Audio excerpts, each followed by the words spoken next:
प्रेक्षक नमस्कार, मी सुरेश वाणी. आपण पाहत आहात विघ्नर टाइम्स. विघ्नर टाइम्समध्ये आपलं सर्वांचं मनपूर्वक स्वागत. आता आपण आहोत देहू या ठिकाणी. वैकुंठवासी तुकाराम महाराज यांनी वैकुंठात गमन केलं ते हेच ठिकाण. नुकत्याच जिल्हा परिषदेच्या निवडणुका झाल्या. आंबेगाव तालुक्यातील पिंपळगाव जिल्हा परिषद गटामध्ये, बरोबर ना, अवसरी बुद्रुक जिल्हा परिषद गटामध्ये स्वाभिमानी शेतकरी संघटनेचे जिल्हाध्यक्ष प्रभाकर बांगर निवडणुकीला उभे होते. या निवडणुकीमध्ये पैसा बोलला आणि सर्वसामान्य माणसाचं कर्तृत्व हरवलं. आणि एवढं चांगलं काम करूनही आपल्याला मतदारांनी मतदान केलं नाही, याचं त्यांना प्रचंड वाईट वाटलं. आत्मक्लेश म्हणून ते 2 दिवसापासून देहू या ठिकाणी आलेले आहेत. त्यांची भूमिका यामागची नेमकी काय आहे, एक सामाजिक कार्यकर्ता असताना राजकारणामध्ये ते का उतरले आणि मग मतदारांनी का नाकारलं, हा आपला समजून घेण्याचा प्रयत्न आहे.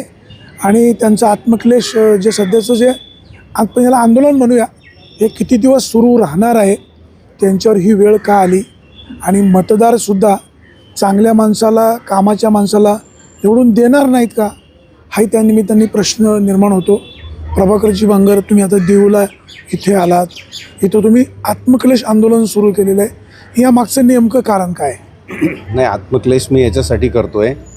ठीक आहे, निवडणुकीमध्ये हारजीत असते, पराभव देखील मला मान्य आहे. परंतु जिल्हा परिषद गट जर आपण पाहिला तर सगळे शेतकरी आहेत. आणि मी म्हणेल तेव्हा, जेव्हा कुठल्याही भागातल्या शेतकऱ्यांनी मला कुठल्याही कामाच्या बाबत आवाज देऊ द्या अर्ध्या रात्रीला, मी प्रत्येकाच्या मदतीला धावून गेलेलो आहे. अनेक कामं मला सांगता येतील. व्यक्तिगत रोज मला 2-3 लोकांचे तरी फोन असतात.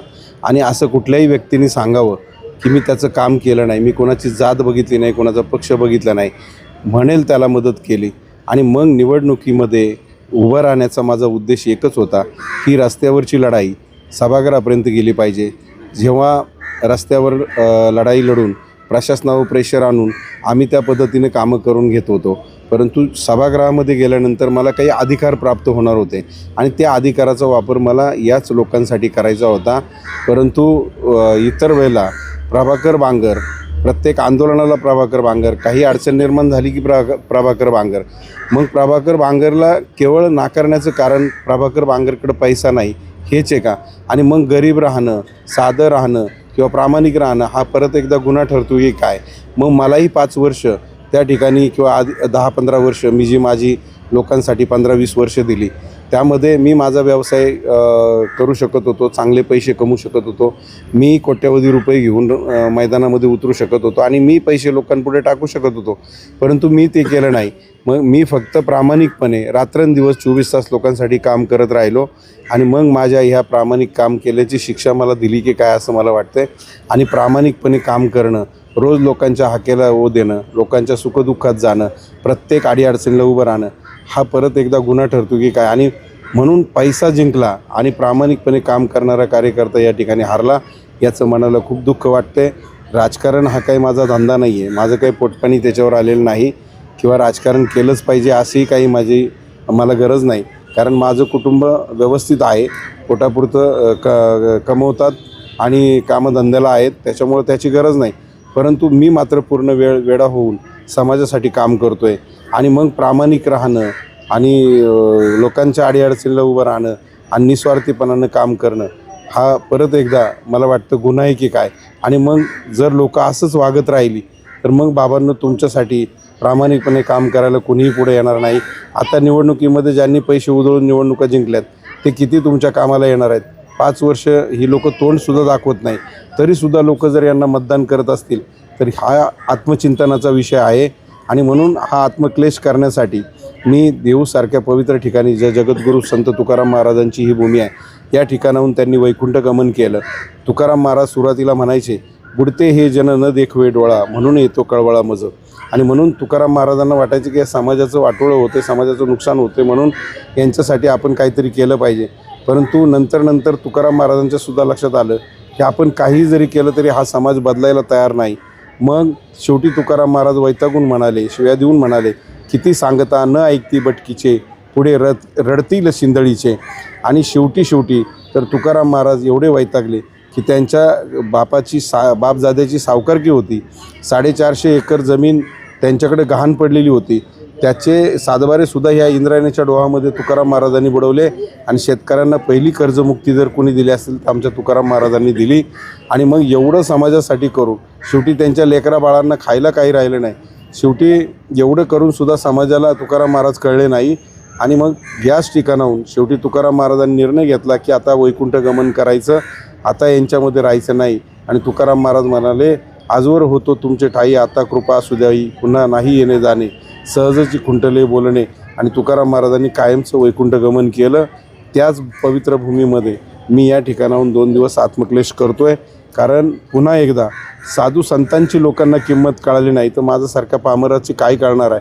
आणि म्हणून बाबांनो, तुम्ही हे जे सगळं काही करतायत, मला तुमच्यावर आरोप नाही करायचा, पण क्षणिक स्वार्थासाठी आपण आपलं भविष्याचं फार मोठं नुकसान करून घेतो आहे, आपल्या आयुष्याचं नुकसान करून घेतो आहे. आणि सगळ्यात महत्त्वाचं म्हणजे आपल्या पुढच्या पिढ्यांचं फार मोठं नुकसान याच्यामुळं होणार आहे. कारण आज सगळ्यात अवघड परिस्थिती शेतकऱ्यांची आहे. शेतकऱ्यांची परिस्थिती दिवसेंदिवस अत्यंत अवघड बनत चाललेली आहे. आत्महत्या वाढत चाललेल्या आहे, कर्जबाजारी शेतकरी होत चाललेला आहे. शरद जोशी साहेबांचं वाक्य असायचं, कोरडवाहू पट्ट्यातला शेतकरीसुद्धा रडतोय आणि बागायत पट्ट्यातला शेतकरीसुद्धा रडतोय, शेती परवडत नाही म्हणतोय. आणि शरद जोशी साहेब म्हणायचे, फक्त कोरडवाहू पट्ट्यातल्या शेतकऱ्याची बिन पाण्याने होते आणि बागायत पट्ट्यातल्या शेतकऱ्याची पाण्याने होते, शेतकऱ्याची मात्र हजामत ठरलेली आहे. आणि म्हणून बाबांनो, तुमच्यासाठी रात्रीचा दिवस करतो आहे आम्ही एवढं जीव काढून.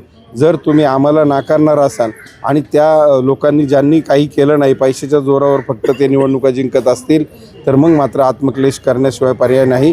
मला निवडणुकीत पराभव झाला म्हणून मी या ठिकाणी बसलो नाही. मी पुन्हा एकदा सांगतो, मला त्या ठिकाणी जायचं होतं. मला काही स्वतःची घरं भरायची नव्हती, पैसे कमवायचे नव्हते. देवानं मला पोटापुरतं दिलेलं आहे, माझं कुटुंब व्यवस्थित आहे. परंतु माझी ही धडपड कशासाठी होती की बाबा रस्त्यावरची लढाई सभागृहापर्यंत गेली पाहिजे, शेतकऱ्यांसाठी लढणारा माणूस सभागृहामध्ये गेला पाहिजे, त्या ठिकाणी पॉलिसी ठरते, धोरण ठरते.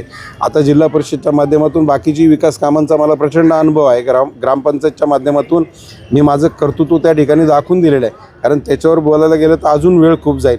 कारण माझ्या गावामध्ये सगळ्या पद्धतीची कामं मी त्या ठिकाणी केलेली आहे. असं कुठलं काम नाही की ते माझ्या हातातून गेलेलं नाही. प्रशासनाचा प्रचंड अनुभव मला आहे. काम कसं करायचं आणि कमी कालावधीमध्ये आणि चांगलं काम कसं करायचं आणि प्रश्न कसे मार्गी लावायचे याचा प्रचंड अनुभव आहे. लोक म्हणतील फक्त शेतकऱ्याचा प्रश्न, शेतकरी तर आमचा आत्मा आहे, परंतु या भागातले सगळे नागरी प्रश्न 16 डिपार्टमेंट जिल्हा परिषदच्या आहेत, त्या सगळ्या डिपार्टमेंटच्या माध्यमातून वेगवेगळ्या पद्धतीची कामं कशी करायची, जिल्हा परिषद सदस्य कसा असतो ते मला जिल्ह्याला आणि राज्याला दाखवून द्यायचं होतं. परंतु शेवटी माझ्या बाबतीत जे व्हायचं तेच झालं. कारण मी पहिल्यांदा उमेदवारी अर्ज दाखल करताना आळंदी या ठिकाणी माऊलींच्या समाधीवर नतमस्तक झालो आणि त्यानंतर मी उमेदवारी अर्ज दाखल केला. आणि जर काही दगाफटका झाला तर मी ठरवलं होतं की देऊला या ठिकाणी येऊन आत्मक्लेश करायचा. आणि त्याच पद्धतीने तीच वेळ परत एकदा माझ्या शेतकऱ्यांनी, मतदारांनी माझ्यावर आणलेली आहे. बाबांनो, तुमचं नशीब तुम्हाला लकलाभ असो आणि माझं भविष्य मला लकलाभ असो.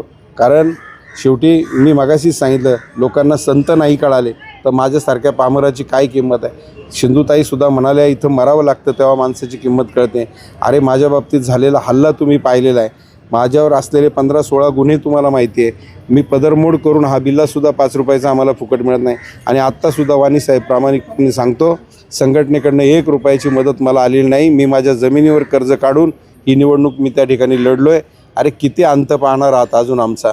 आणि मला लेकरा बाळांना, घरादाराला, कुटुंबाला वेळ देता येत नाही.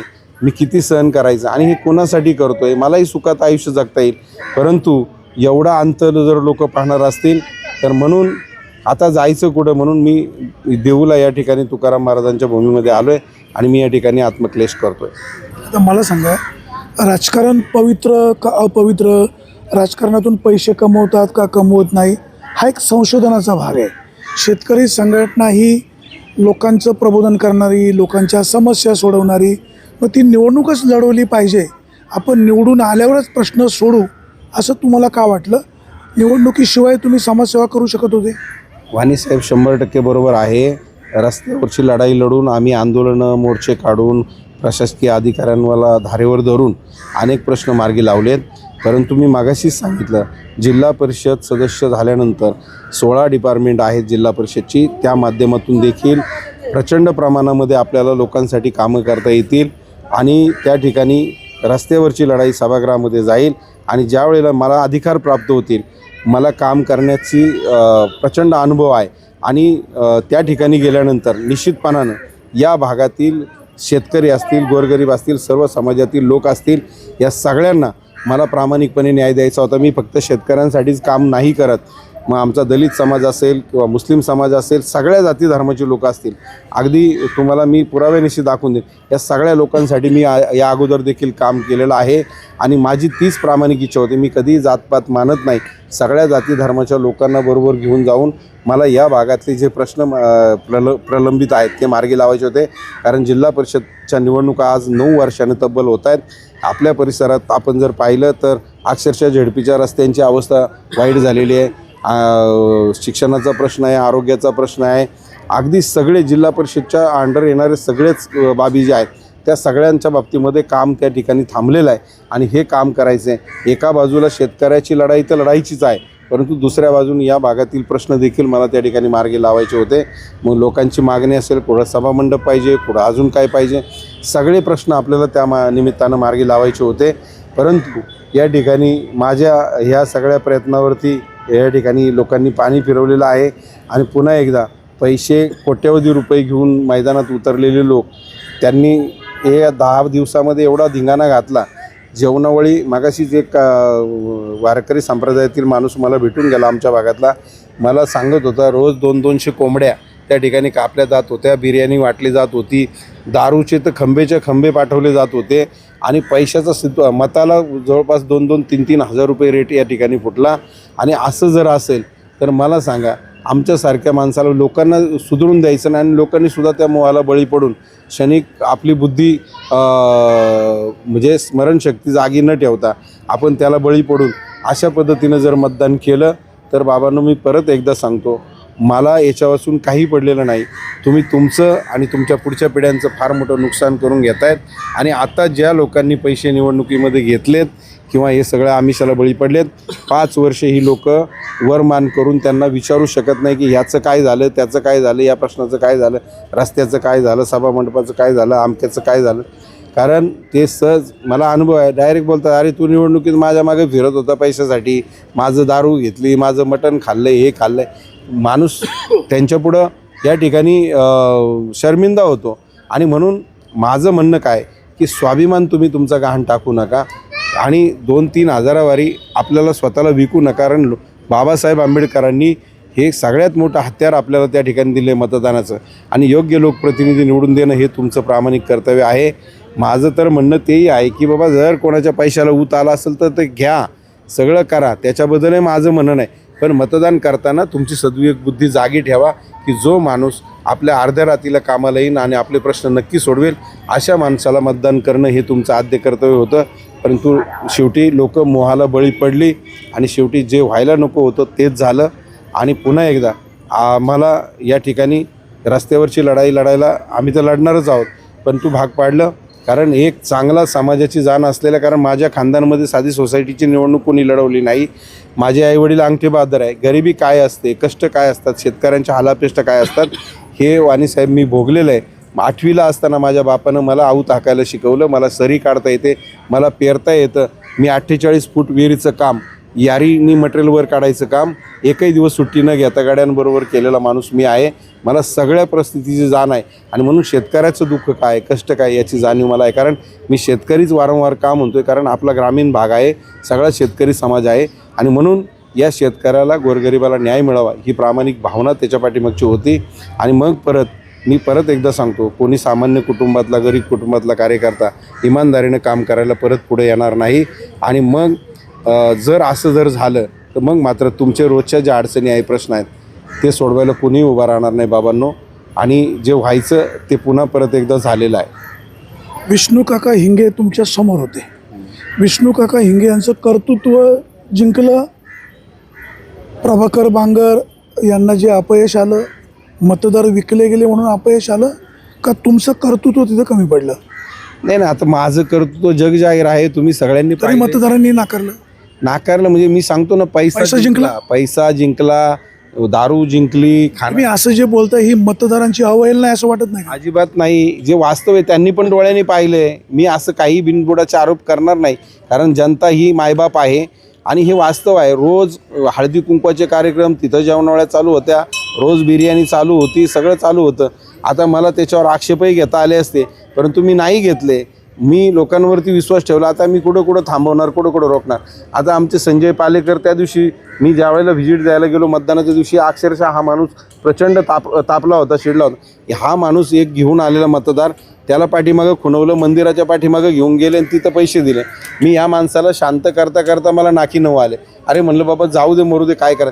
मंदिरा पाठीमागं नेऊन त्याला पैसे दिले आणि मग मतदानाला पाठवलं. तुम्हाला निवडणुकीमध्ये अपयश आलं म्हणून कुठंतरी मतदारांच्या नावाखाली तुम्ही समोरच्यांना बदनाम करता? अजिबात नाही. मी कोणालाही बदनाम करत नाही. जे वास्तव सत्य आहे, जे घडलंय आणि सगळ्या लोकांनी ते पाहिले, मी ते आणि तुम्ही सुद्धा पाहिलेलं आहे. एक पत्रकार हे जागरूक असतात, लोकशाहीचा चौथा स्तंभ असतात. मी तुम्हाला सांगतो, पकडला तर चोर ना. हां, पकडला तर चोर, असंच आहे ना. मग आता जेवणावळी जरी घातल्या तर कोणाचं तरी दुसऱ्याचं नाव द्यायचं की बाबा याच्या निमित्तानं हे जेवण तमक्याने केलं आहे, वाढदिवसानिमित्त जेवण वाढदिवस म्हणायचा किंवा अजून वेगळं काहीतरी कारण सांगायचं. हळदी कुंकवाचा कार्यक्रम आहे, महिलांनीच अरेंज केलेला आहे आणि त्यांनीच ते केलेलं आहे. त्यांचेच कार्यकर्ते काही महिला आहेत, त्यांच्या वतीने ते दाखवायचं. म्हणजे पळवाट शोधायची, त्याच्या चुकलं काय? पळवाट शोधायची आणि अशा पद्धतीनं वाम मार्गाचा वापर करून, अशा पद्धतीनं लोकांना आमिष दाखवून या ठिकाणी अशा पद्धतीनं चुकीच्या मार्गानं या ठिकाणी निवडणुका जिंकायच्या. माझं तर त्यांना ओपन चॅलेंज आहे. मी त्याही वेळेला निवडणुकीच्या काळामध्ये मी म्हटलं, अरे बाबांनो, हे सगळं करण्याची वेळ तुमच्यावर का आली?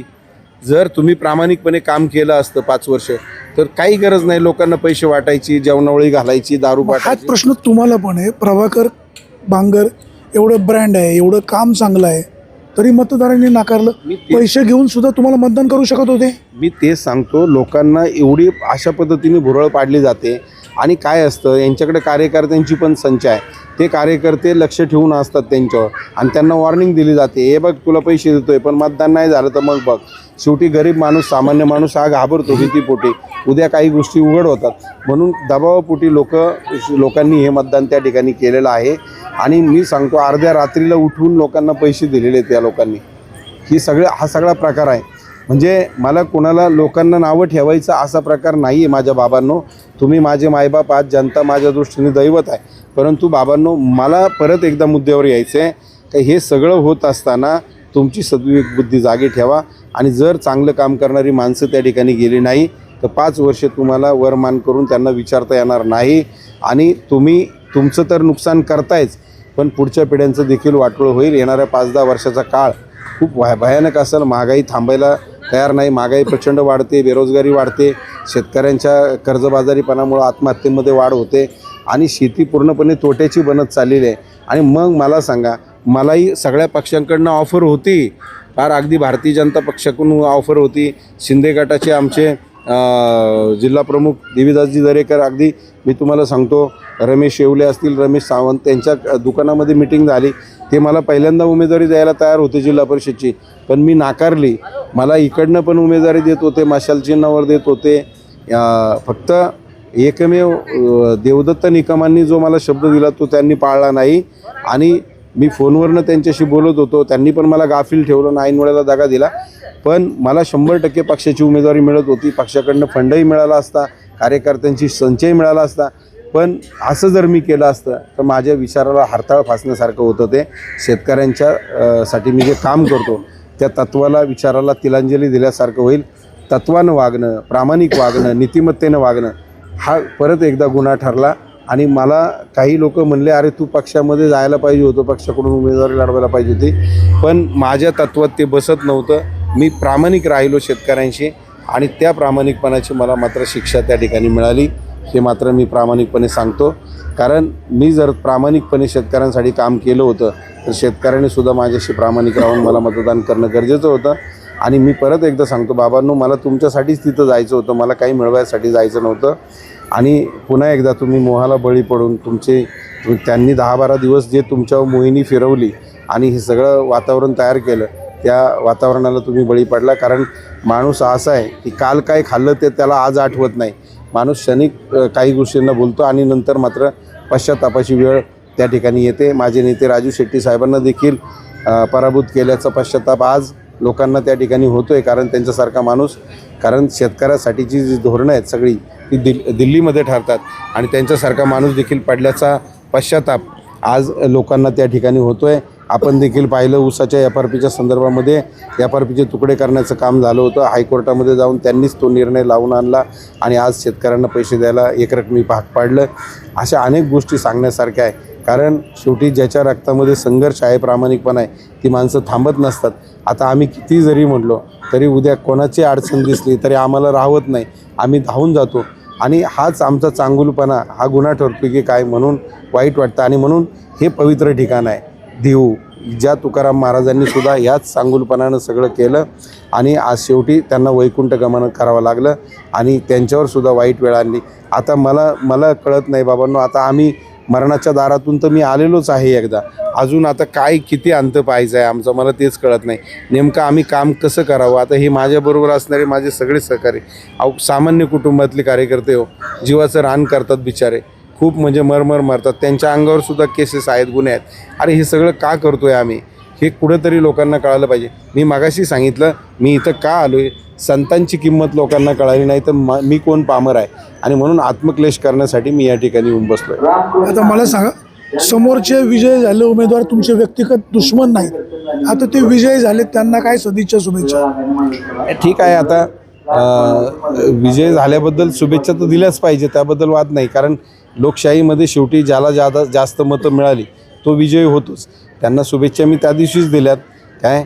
आणि विरोधी जे दुसरेही उमेदवार होते त्यांनाही मतं मिळाली चांगली, त्यांनाही शुभेच्छा. कारण माझं कोणीच दुश्मन नाही, परंतु प्रामाणिकपणाची लढाई मात्र या ठिकाणी हारलो मी. कारण खरं वागणं, प्रामाणिक वागणं हा पुन्हा एकदा गुन्हा ठरतो आहे. आणि लोकांना फक्त निवडणुकी पुरताच कोणीतरी धिंगाणा केला आणि जेवणावळी घातल्या, दारू पाजली, पुढं पैसे वाटले की ते क्षणिक स्वार्थाला लोक बळी पडत आहेत आणि त्याच्यामुळं हा सगळा प्रकार होतो आहे. आणि दुसरी एक गोष्ट मला कळाली का गावागावामध्ये यांचे जे कार्यकर्ते आहेत ते कार्यकर्ते बरोबर लोकांना ह्या पद्धतीने ट्रीट करतात आणि आणून मतदान करून घेतात. आता आमच्याकडे लिमिटेड कार्यकर्ते आहे, त्याच्यामुळं शेवटी लोक तेवढ्या गोष्टीला बळी पडतात आणि तेवढ्या वातावरणामध्ये ते पार ताई माई अक्का दादा बाबा सामदाम दंडभेद सगळ्या नीतीचा वापर करून निवडणुका कशा जिंकायचं ते फंडे त्यांना चांगले माहिती आहेत. आणि त्यामुळं आम्हाला पैसाही कमी पडला, आमच्याकडे कार्यकर्त्यांचं बळही नव्हतं. मला माघारीच्या दिवशी चिन्ह मिळालं शेट्टी आणि मला 7 दिवसच प्रचाराला मिळाले. मतदारसंघ मोठा आहे आणि घरोघर जाऊन प्रचार करणं गरजेचं होतं. शेवटी माझे बंधूसुद्धा प्रचारात उतरले. शेवटी ते वारकरी संप्रदायात असतानासुद्धा भाऊ उभा राहतो आहे म्हटल्यानंतर शेवटी त्यांनीसुद्धा पायपीट केली. आमच्या या सगळ्या कार्यकर्त्यांना अरे पहाटे उठायचे, रात्रीचे 12-12, 1-1 वाजेपर्यंत लई जीवाचं रान केलं. या विचारांचं उपकार मी 7 जन्म विसरू शकत नाही. शिवाजी महाराजांसारखे जसे मावळे होते त्या पद्धतीनं खूप लढले माझे हे सगळे कार्यकर्ते आणि मी 7 जन्म त्यांचे उपकार विसरणार नाही. कारण जीवाला जीव देणारी माणसंसुद्धा समाजामध्ये भले थोडी असू दे पण आजही प्रामाणिक माणसं समाजामध्ये आहेत. बिचाऱ्यांनी कधी स्वतःची पदरमोड केली, कधी 5 पैसे माझ्याकडे मागितले नाही, त्यांचाही मी आयुष्यात कधीच उतराई होऊ शकत नाही. अनेक लोकांनी अदृश्य लोकांनीसुद्धा मला आर्थिक मदत पण केली, नाही असं नाही. काही लोकांनी मला पैशाची पण मदत केली, वेगवेगळ्या पद्धतीने मदत केली, त्याही लोकांना मी विसरू शकत नाही. सगळीच लोक समाजामध्ये वाईट नाहीत, चांगली लोकं पण समाजामध्ये खूप आहेत. आणि माझं फक्त मला कोणालाच वाईट म्हणायचं नाही. फक्त बाबांनो, आपण पायापाशी नका बघू, पुढचा लांबचा विचार करा आणि आपल्या लेकराबाळांच्या भविष्याचा विचार करा. आज शेतकऱ्याची अवस्था आहे, शेतकऱ्याच्या पोराला कोणी बायको पण देत नाही. शेती करणं मोठा गुन्हा झाला आहे, पाप झालं आहे. शेती पूर्णपणे तोट्याची बनत चाललेली आहे आणि खोडदच्या GMRTमुळं आपल्या जुन्नर आंबेगावमध्ये कुठलाही प्रकल्प येणार नाही, MIDC येणार नाही. आणि मी हा सगळा त्रागा का करून घेतो आहे बाबांनो, पण त्या गोष्टीला वेळ गेलेली असेल आणि मग शेती हे उत्पन्नाचं मुख्य साधन आहे, उपजीविकेचं साधन आहे. आपल्या लेकराबाळांचं भविष्य त्याच्यावर घडणार आहे आणि म्हणून हा सगळा त्रागा मी करून घेतो आहे. माझ्या डोक्यावर काही परिणाम झालेला नाही. मलाही कुठला तरी पक्ष जॉईन करता येईल आणि मलाही तसं जर तुमची भूमिकाच जर असेल तर मलाही त्याबाबत निर्णय घ्यावा लागेल. कारण प्रामाणिकपणे काम करणं हा गुन्हा जर ठरत असेल तर तुमच्या लेखी राजकीय पक्ष जर सज्जन असतील, पवित्र असतील तर आम्हालाही पण आता हा मूर्खपणा कमी करावा लागेल. मग आम्ही मूर्खच ठरलो ना लोकांच्या नजरेत. आता काही लोक मला म्हणत आहेत तुम्ही कुठल्या तरी पक्षाकडून तिकीट घ्यायला पाहिजे होतं, पक्षात जायला पाहिजे होतं. मग आता त्याच्यावर सुद्धा आम्हाला चिंतन करावं लागेल. लोकांना जर तेच पाहिजे असेल, प्रामाणिकपणे त्यांच्यासाठी काम करणं हा गुन्हा ठरत असेल, तर मग मात्र आम्हाला पण माझ्या सगळ्या सवंगड्याला बरोबर घेऊन काहीतरी भूमिका घ्यावा लागेल भविष्यामध्ये. कारण आता शेवटी सहन किती करायचं, याला फार मर्यादा आहे. तुम्ही आत्मक्लेश केलेला आहे. भविष्य काळामध्ये तुम्ही म्हणताय कुठल्या तरी पक्षाचा, राजकीय पक्षाचा आधार घ्यावा लागेल. आता अनेक मंडळींनी आत्मक्लेश केलं, नंतर आपलं कार्य सुरू ठेवलं. आता तुम्ही शेतकरी संघटना अधिक मजबूत करणार का कुठल्या तरी राजकीय पक्षाचा आसरा घेऊन शेतकऱ्यांचे प्रश्न सोडवणार? नाही, आता त्याच्याबाबत मी लगेच काही भूमिका घेणार नाही. मला माझ्याबरोबरच्या सगळ्या कार्यकर्त्यांशी बोलावं लागेल, सगळी परिस्थिती समजून घ्यावी लागेल, मग त्यानंतर त्याबाबत भूमिका आपण घेऊ. कारण पण एक आहे, माझा जो मूळ स्वभाव आहे तो मी कधीच बदलणार नाही. काही जरी झालं तरी शेवटी माझा एक स्वभाव आहे की माझ्याकडं काम घेऊन आलेल्या माणसाला मी आजपर्यंत कधीच नाराज केलं नाही. मी मागाशीच सांगितलं, त्याचा पक्ष बघितला नाही, जात बघितली नाही, तो कसा वागला हे सुद्धा बघितलं नाही. याआधी देखील काही अनुभव वाईट आले मला निवडणुकीच्या माध्यमातून. ग्रामपंचायतच्या निवडणुकीत देखील अगदी थोड्या मताने मी त्या ठिकाणी, थोड्या म्हणजे अगदी 4-2 मताने मी त्या ठिकाणी पराभूत झालो. दुसऱ्याच्या वार्डात माजी जिल्हा परिषद सदस्याच्या विरोधात मी लढलो. पण त्याही वेळेला, त्याही नंतर त्या वार्डातल्या किंवा त्या भागातल्या लोकांशी मी कधीच वाईट वागलो नाही. त्यांची कामं ते अडचणीत आले तर त्यांनाही मदत करण्याची भूमिका मी घेतली. मी कधीच नाही. आता ठीक आहे, तेवढ्यापुरता माणसाला त्राग होतो, पण मूळ स्वभाव माणसाचा कधी जात नाही. मी भविष्यात देखील सगळे माझेच आहेत आणि मी त्यांचाच आहे अशा पद्धतीने करेन. आणि हाच जे काही मी बोलते, एक घरातला म्हणून, कुटुंबातला म्हणून मी तुमच्याशी बोलतो. मी तुमच्यावर आरोप करत नाही, की मी तुम्हाला नावं ठेवत नाही बाबांनो, पण तुमची सद्विवेक बुद्धी जागी ठेवा. तुम्ही जर भानावर नाही राहिले तर मग मात्र परमेश्वरसुद्धा तुम्हाला तारू शकत नाही. येणारा काळ याच्यापेक्षा भयानक असेल याचीच जाणीव मला लोकांना करून द्यायची आणि म्हणून मी या ठिकाणी बसलेलो आहे. आता आत्मक्लेश किती दिवस सुरू राहणार की त्याची आज समाप्ती होणार? नाही, आता मी अजून तसं काही ठरवलेलं नाही. बघू आता सगळ्यांशी विचार करून आज संपवायचं की उद्या संपवायचं, थांबायचं. तसं मी 7-7 दिवस आमरण उपोषण केलेले आपण पाहिलेले. मला काही वाटत नाही. उलट इथं शांत डोक्यानं बसलं तर खूप बरं वाटते मला. मी 2 दिवस इथं आलो, मनाला खूप बरं वाटलं. ह्या काय ऊर्जा आहे ह्या भागात मला काही कळत नाही. वाणीसाहेब इथं आल्यानंतर आहे ना, खूप वेगळंच चैतन्य मनामध्ये येतं, अंगामध्ये संचारतं. खूप मला इथं आल्यानंतर असं वाटतं की इथून जाऊच नाही, इथंच बसून राहावं असं वाटते. खूप मनाला खूप बरं वाटते या ठिकाणी आल्यानंतर. ह्या देहूमध्ये तुकाराम महाराजांच्या भूमीमध्ये खूप फार मोठी ऊर्जा आहे. मला खूप असं जाऊच वाटत नाही. सगळं असं सगळ्या गोष्टींचा विसर पडतो आहे, एक वेगळाच विश्वात आल्यासारखं मला वाटते. आणि म्हणून असं वाटतं की नाही, अजून थांबावं इथं. अन्न नाही नसू दे पोटात, परंतु एक वेगळीच ऊर्जा या ठिकाणाहून मिळते. आणि हे पवित्र असं स्थान आहे, या ठिकाणाहून जाऊ वाटत नाही. आणि नको वाटते या सगळ्या बरबटलेल्या जगामध्ये, नाचलेल्या जगामध्ये जाण्यापेक्षा या भूमीमध्ये आलं तर खूप समाधान वाटते. आणि म्हणून अजून थोडं थांबावं असं मला वाटते. आपल्यासोबत होते हे स्वाभिमानी शेतकरी संघटनेचे जिल्हाध्यक्ष प्रभाकर बांगर. त्यांनी अवसरी गटामध्ये जिल्हा परिषदेची निवडणूक लढवली. ती यासाठी लढवली, सर्वसामान्य माणूस, शेतकरी माणसाला न्याय देण्यासाठी. जिल्हा परिषदेचं एक संविधानिक पदावर माणूस बसला की प्रश्न मार्गी लागू शकतात. परंतु हल्लीच्या काळामध्ये राजकारण बदललं, मतदार बदलले, लोकांना पैशाचा मोह वाढला. गरिबांनी निवडणूक लढायच्याच नाही का, सर्वसामान्य माणसाने राजकारणामध्ये पडायचंच नाही का, असं आता समोर येऊ लागलेलं आहे. पैसा जिंकतो आणि सर्वसामान्य माणूस, सर्वसामान्यांचे प्रश्न सोडवणारा माणूस हारतो, यावरून दिसून येत आहे. प्रभाकर बांगर एक सच्चा माणूस आहे, लढवय्या कार्यकर्ता आहे. आपलं एवढं चांगलं काम असतानाही आपल्याला अपयश आलं. आपण करायचं कोणासाठी, म्हणून ते देऊळ या ठिकाणी आत्मक्लेश करतात. शेवटी काम करत राहायचं असतं. लोक त्यांच्या पद्धतीनं वागत असतात. जरी त्यांना वाईट वाटत असलं तरी लढणारा माणूस कधीही थांबत नाही. प्रभाकर बांगर देखील भविष्यकाळामध्ये शेतकऱ्यांसाठी लढत राहणार. बरे यश येऊ अथवा अपयश येऊ, परंतु सामान्य माणसाला न्याय देण्याचं काम, आधार देण्याचं काम प्रभाकर बांगर करीत आहे, करीत राहणारच. सुरेश वाणी, विघ्नर टाइम्स, देहू.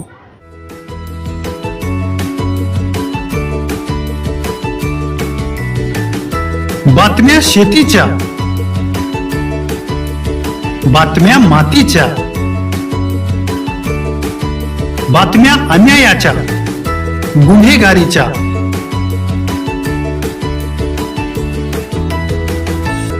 राजकारणाच्या आणि समाजकारणाच्या,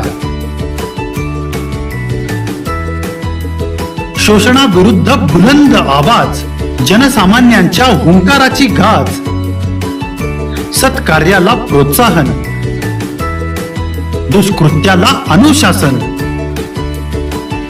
निर्भीड, निस्पृह, सडेतोड, बेधडक आणि रोखटोक म्हणजेच विघ्नहर टाइम्स. शोध बातमीचा, ध्यास सत्याचा.